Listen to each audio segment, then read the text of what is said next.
Racing to the 2020 Kentucky Derby, and it could be the first Saturday in November, but it is pool number 4 and kind of a redo and a restart as it's now 5 months away. We've already taken a look at the new shooters in video number 1 of this series. This is going to be a 3-part series, and today we are going to take a look at horses Authentic through Maxfield, and we'll take a deep dive, kind of take a look at some of the pace of the Kentucky Derby right now, as we've got plenty of times on our hand, and take a little bit more of a deep dive on some of these horses. Starting with Authentic, who is 3 for 3. I like the fact that he's won at Del Mar and Santa Anita. Now, he has gone wire to wire in all 3 of his victories. He pressed the pace at the second call in his debut, but otherwise he's been on the lead. And he did have a rail trip the last time out. That was at Santa Anita when he went wire to wire. But so far this crop has got a lot of speed. When you look at the horses that have gone wire to wire in their victories, you've got Authentic, you've got Charlatan, you've got Wells Bayou, and you've even got Nadal that has been pressing or on the lead. And so you've got a lot of speed that is starting to build up if you take a look at an early look at this field right now. So Authentic, morning line is 8 to 1. We'll see what he goes off in pool number 4. But again, anything under 10 to 1 in pool number 4, you're kind of taking, just like back to pool 1, it's a long way to the first Saturday in September. Now, Basin is listed as number 2 in pool number 4. He started off the year with a fading 3rd place finish in the Rebel. Now, his best win was in the slop, and actually probably ran a little bit better because of the slop. It was off a layoff. He's still pointing for the Arkansas Derby. I'm not sure there's any real upside to play him in pool number 2, but if you do like him, I guess the possibility of maybe playing over the field in exactas could be a possible angle.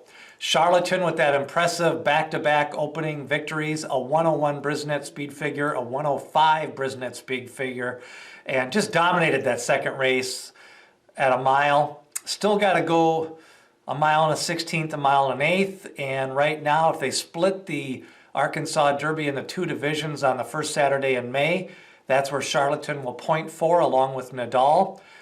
Speedy type of pedigree with Spays Town being on the sire side. He looks a little bit like a sprinter, but Quiet American has gotten some good due notice over the years as a broodmare sire. This horse just looks like a racehorse, one of the more impressive visually looking racehorses. And Charlatan, you know, still got a lot of obstacles to go over. He has no Kentucky Derby points.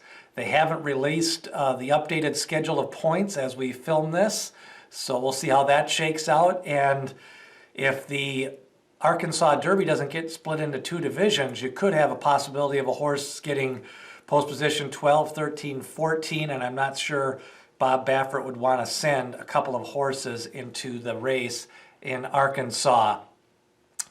Enforceable, he's consistent. He's got the Kentucky Derby points. Pedigree says distance should not be a problem. He's kind of a grinder. He's ran 9 times. The key thing with Enforceable is there isn't really a lot of upside. He kind of is what he is. He won the Lecomte Stakes. He ran 2nd in the Risen Star, a split division, and ran evenly to run 5th in the Louisiana Derby. You kind of see what you have here. Could he be one of those horses that takes advantage of a faster pace if you kind of get all those speed balls in the Kentucky Derby gate? That's probably his best chance, 50 to 1 on the morning line. Ete Indien followed up his front-running Fountain of Youth score with a 3rd place finish to Tiz the Law. I actually thought that was a good effort. If you think Tiz the Law is one of the top 2 or 3 contenders for the Derby, that leaves Ete Indien still in the top 7 or 8 contenders. He may have regressed a little bit also off that nice win in the Fountain of Youth, and he did run in all 3 legs of the series, whereas Tiz the Law was fresh for the Florida Derby.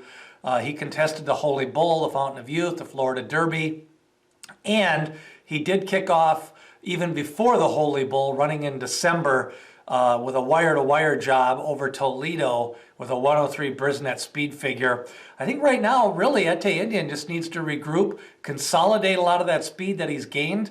You know, remember, he was a closer on the turf, and he was kind of sent in a couple of those wins to get to the lead. Maybe he doesn't need the lead. Maybe Tiz the Law regresses a little bit. I think Ete Indien really is just kind of where he needs to be.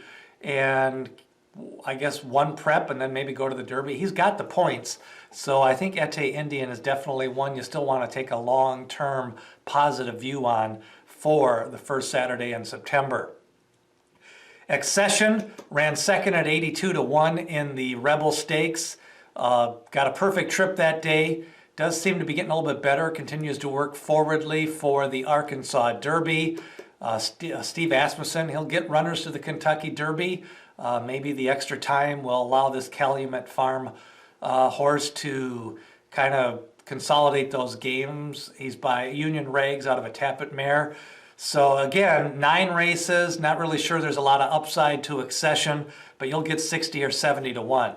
Governor Morris, the third of the Constitutions that ran in the Florida Derby, ran evenly. It was only a second outing of the year, his 4th outing lifetime, but he had spaced those races together, and now he's got to kind of look for an angle to kind of get his way back into the first Saturday in September.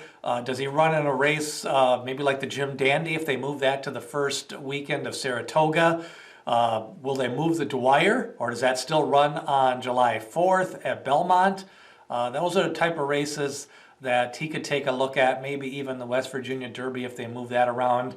Governor Morris was finishing okay at the end of the Florida Derby. I think he's got a big frame to fill into.